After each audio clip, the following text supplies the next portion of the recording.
హనుమకొండ జిల్లా కార్యాలయం నందు రంజాన్ పర్వదినాన్ని పురస్కరించుకుని దాస్యం వినయ్ భాస్కర్ ఇఫ్తార్ విందును ఏర్పాటు చేశారు. పవిత్ర రంజాన్ మాసంలో ముస్లిం సోదరులు అనుసరించే కఠోర ఉపవాసం వారి జీవన విధానంలో గొప్ప మార్పులకు దోహదపడుతుందని ఆయన వెల్లడించారు.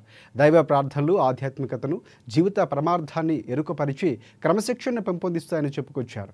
గంగా జమున తహజీబ్కు తెలంగాణ జనజీవనం దర్పణంగా నిలుస్తుందని ఆయన తెలిపారు. తెలంగాణ స్వరాష్ట్ర పోరులో ముస్లిం సోదరులు మసీదుల్లో ప్రత్యేక ప్రార్థనలు చేశారు.